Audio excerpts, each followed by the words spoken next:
जनवरी 2025 से बढ़ने वाले महंगाई भत्ते में केंद्रीय कर्मचारियों को लग सकता है जोरदार झटका। एक बार फिर कम हो सकती है डीए में बढ़ोतरी। एक तरफ जहां केंद्रीय कर्मचारी और पेंशनर्स इस इंतजार में हैं कि जनवरी 2025 से उनके महंगाई भत्ते में एक बार फिर से शानदार बढ़ोतरी होगी, लेकिन मौजूदा आंकड़ों के आधार पर केंद्रीय कर्मचारियों और पेंशनर्स को बड़ा झटका लग सकता है। केंद्रीय कर्मचारियों के लिए और पेंशन भोगियों के लिए यह अच्छी खबर नहीं हो सकती है।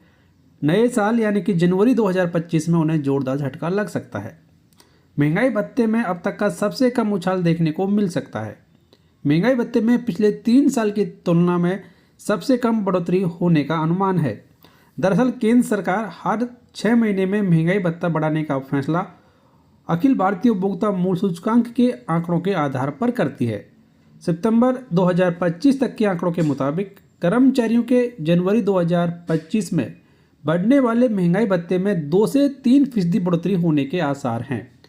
मौजूदा आंकड़ों के हिसाब से केंद्रीय कर्मचारियों का महंगाई भत्ता 54.49% पहुंच चुका है।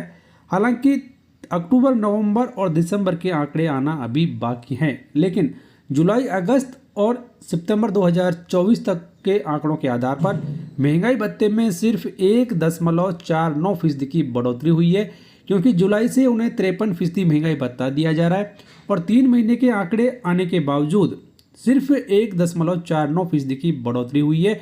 तो इसी के आधार पर अब ये उम्मीद की जा रही है कि जैसे ही अगले 3 महीने का अखिल भारतीय उपभोक्ता मूल्य सूचकांक जारी किया जाएगा तो उसमें भी लगभग 1.5% बढ़ोतरी होने की उम्मीद की जा रही है। तो इसके आधार पर एक बार फिर से जनवरी 2025 से सिर्फ 3% की ही बढ़ोतरी हो सकती है।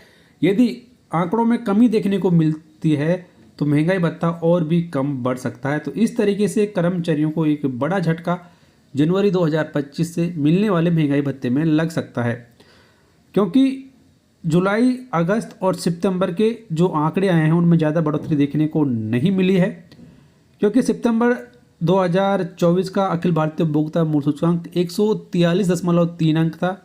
यदि अक्टूबर का भी 143.6 अंक रहता है और नवंबर का 144 पहुंच जाता है और दिसंबर का भी 144 पॉइंट पहुंच जाता है, तब भी महंगाई भत्ता आपका बनता है 55.91%, यानी कि 3% से भी कम की बढ़ोतरी यहाँ पर होती है यदि जो मौजूदा ट्रेंड चल रहा है उसके आधार पर। तो ये एक बड़ा नुकसान यहाँ पर हो सकता है केंद्रीय कर्मचारियों और पेंशनर्स को कि पिछले 3 साल में सबसे कम महंगाई भत्ते में बढ़ोतरी जनवरी 2025 से देखने को मिल सकती है।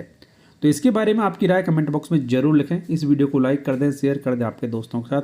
चैनल सब्सक्राइब कर और बेल आइकन प्रेस कर लें, ऑल नोटिफिकेशन ऑन कर दें, जिससे हर एक लेटेस्ट अपडेट आप सबसे पहले देख पाएंगे।